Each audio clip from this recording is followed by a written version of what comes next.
Welcome to Wayne's Old Time Radio Page channel. I'm Wayne, your host.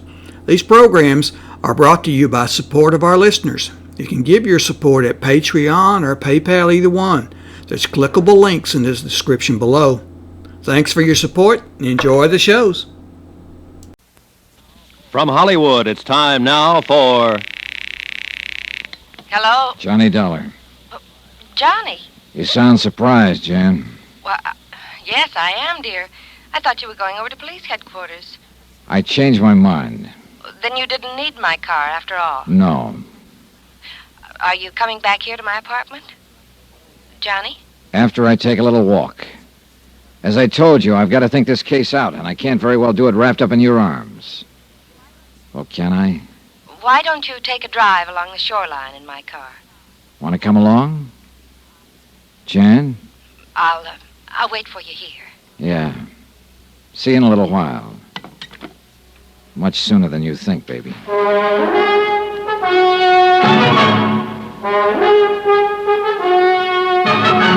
Tonight and every weekday night, Bob Bailey in the transcribed adventures of the man with the action-packed expense account, America's fabulous freelance insurance investigator. Yours truly, Johnny Dollar.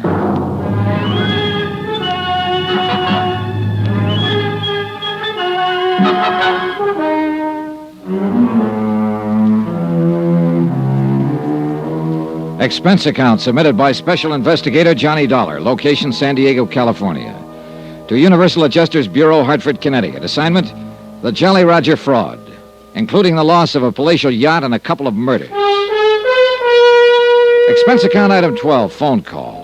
And one thing I didn't tell Jan Penny was that I was calling her from a booth right on the ground floor of her own apartment building. Another was the reason I changed my mind about borrowing her car to drive to headquarters for a talk with Sergeant Franklin. Oh, I had gone out to the parking lot and climbed into her car, all right. But as I was about to insert the key to start it, I noticed the hood wasn't closed down tight. That saved my life. For wired to the ignition, I found a booby trap that would have blown me to kingdom come if I'd even turned the key. After hanging up on Jan, I hopped upstairs to her apartment and pressed an ear against the door. No, he didn't. Because he just phoned me from somewhere outside. But he said he's coming back here, and I tell you, you'd better come over here. No, he just said he's going for a walk. Of course I can handle. All right. I went back to the first floor to the phone booth and called Sergeant Franklin. You think Jan Penny's in with Zinageon on this whole deal? Tell you this, I don't like what I think. Look, Sergeant, I'm going back upstairs to talk to her again. Talk, did you say? Yes, talk. I'm going to lay it all out to her, tell her what I suspect and why. If I can break her down, okay. If I can't, well, I misjudged her. Lucky stiff. Huh? I've seen her, Johnny boy. What's that supposed to mean? I hope you have misjudged her for your sake. What? Reconciliation. What a lovely way to spend the rest of the evening. Look, you dope. Go to it, boy. And happy hunting.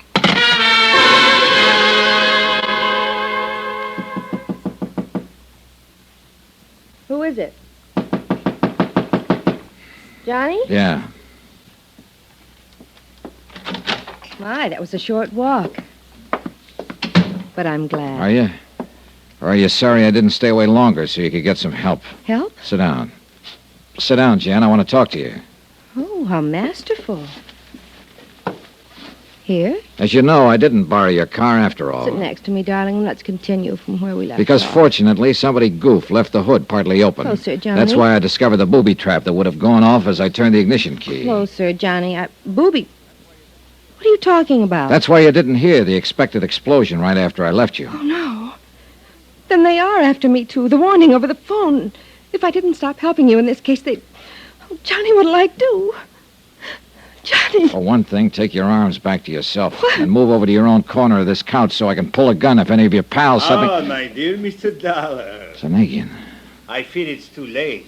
Artis here will pull the trigger if you so much as move a hand toward your gun. He's an excellent shot. Yeah, I'm sure he is. Awkward coming in the service entrance, but I was concerned lest your phone call in the lobby might have been to the police. Now, permit me to take charge of your gun. Just a minute, Zinageon. I should. Yeah, thank you. Oh, yes, this is Artis, the man I've had following you since your arrival here in San Diego. You don't recognize him, dear boy? Yeah, I keep him from seeing me. In never know I follow him. Oh, yeah. Yeah, Artis, you've been pretty good at it. But as long as we've been introduced now, why don't we shake hands? Go back, or I shoot. Oh, and he would, my boy. And I believe you call it a silencer, would obviate any undue noise. Wouldn't you be happier if he did pull the trigger, Zinageon? But I wish to talk with you, dear Mr. Dahl. I don't think we have anything to talk about. Oh, but we have. You see, dear boy, I'm curious to know why you suspected Jan here of complicity in our little plan. Lovely girl, isn't she? Pretty obvious, isn't it? Now? Oh, forgive me. I realize in a situation like this, it is usually the detective, or in this case, the insurance investigator, who at the point of a gun extracts a confession from the, shall we say, criminal. However... Okay, I'll tell you. Apart from the threatening phone calls, which nobody but Jan seemed to know about. Terrible story for her to make up. You warned me in the beginning you'd have somebody tailing me while I was here in San Diego to make sure I didn't spoil your plan to collect some $460,000 insurance on that yacht you burned and sank out near the Coronados. Quite right. But I must ask you to be brief in case that phone call you made was to the police. You see, with only Artis and Jan left of my staff and crew, I can't very well afford Sure, that call was to the police. That's why I'm trying to stall you with a lot of talk. Thank you. For if that were true, dear boy, you would never admit it. But do continue. All right. I've been followed before. I know, or at least I hope I do, every trick in the book for dodging a tail. Too good. Artis, you shouldn't admit he got away from you. Yeah, too good. But now I make him sorry. Artis, please. I wish to hear more from Mr. Dollar, and I wish to speak to him. As a matter of fact, dear Mr. Dollar, there is really no need for you to continue. You are a very intelligent young man. Well, thanks. You realize that no one but our little Janet could have provided me with all the information I had. You're coming out here to investigate the sinking of the Jolly Roger, your touching deathbed scene with Mr. Parker, your conversations with Lieutenant Smith of the Coast Guard, and... Oh, she did dispose of him quite well, didn't she? Jan? Who else, Johnny? Who else could have run down Bert Parker without leaving him? You ought to have your neck... No. Artis, please. I wish to talk with Mr. Dahl. No wonder you insisted I drive your booby-trap car tonight. Really, darling, I'm glad that you didn't. Because if you'll listen... to Yes, what dear boy, listen to me. You are intelligent, as I said before. You even learned why I am in immediate need of funds, so that I may finance a return to Europe and free the money of mine that has been frozen there. Millions, dear boy. And as the lovely Janet will attest, those who work with me share with me. It's true, Johnny. Regardless of his reputation, when it comes to the people who will work with him, Like the crew of that yacht and whoever else was working with him. He admitted that only you and this trigger-happy character here were left. Oh, tools, my dear boy. Quite unlike the intelligent colleagues such as yourself and Janet, whom I wish to keep close to me. Oh, artist boy, that means you better watch your step. What do you mean? Nothing, Artis, nothing. My dear Mr. Dollar. Yeah, I get it. All I do is report that your claim should be paid, and I'm on your team. And you will never regret it. Not only money, more than you ever dreamed of, but...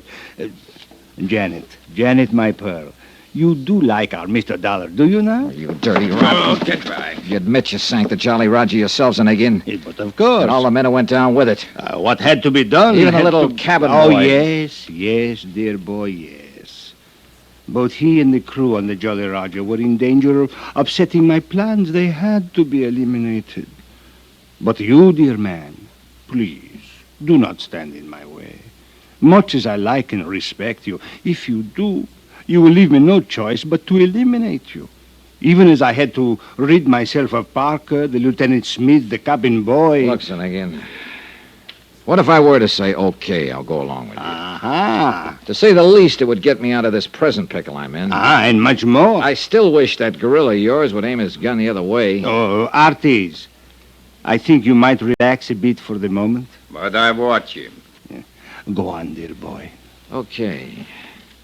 What kind of assurance do you think you'd have that I wouldn't double-cross you?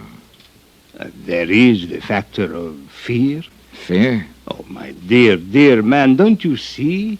The choice is as simple as this, and the choice is yours. You either accept my offer now, or you accept a bullet from artist gun. Now, the latter I would regret exceedingly.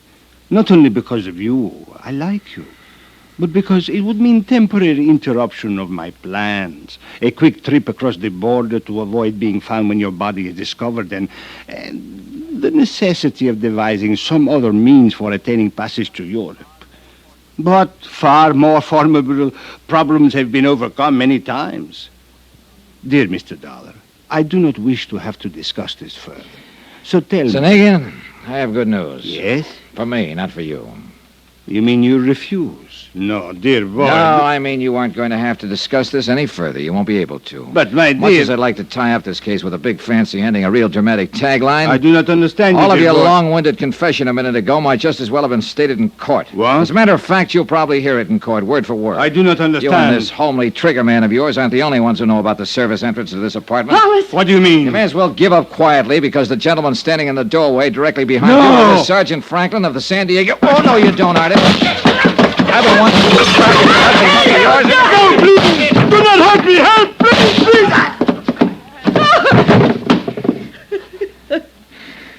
Thanks, Sergeant. What a mess. Better tie up this gorilla, boys. Okay. I'm glad you took the hint and came over. You know my call was being listened to. I kind of thought so. Well, no more Zinageon. Dead? Yeah. By a slug from this big monkey's gun. If I'd known he was that bad a shot, I might have tried to jump him earlier. Come on, Artis. Up. After the way you hit him, he'll sleep for a long time. Well, Johnny. Huh? Johnny, listen to me. Oh, shut up.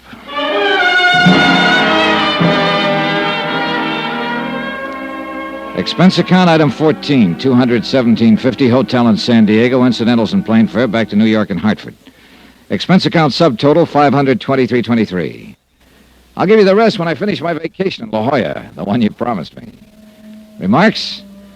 The fabulous crooked empire of Paulos Zinageon is kaput, the same way it happens when every man who tries to break the rules of international law and order. You might almost have called it death by his own hand. Though, of course, little Artie will be made to pay for it. Jan, same thing, I guess. Why do they do it? Yours truly, Johnny Dollar.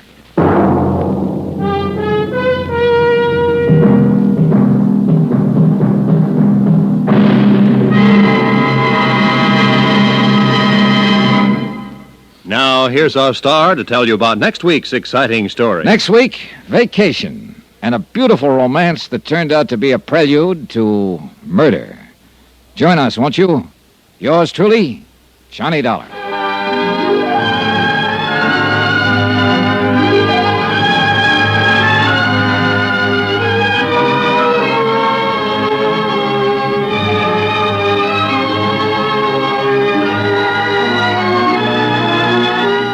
Yours truly, Johnny Dollar, starring Bob Bailey, is transcribed in Hollywood. It is produced and directed by Jack Johnstone, who also wrote this week's story. Heard in the cast were Virginia Gregg, Forrest Lewis, Paul Frees, Jay Novello, Harry Bartell, Don Diamond, and Victor Perrin. Musical supervision by Amerigo Marino. Be sure to join us on Monday night, same time and station, for another exciting story of Yours truly, Johnny Dollar. This is Roy Rowan speaking.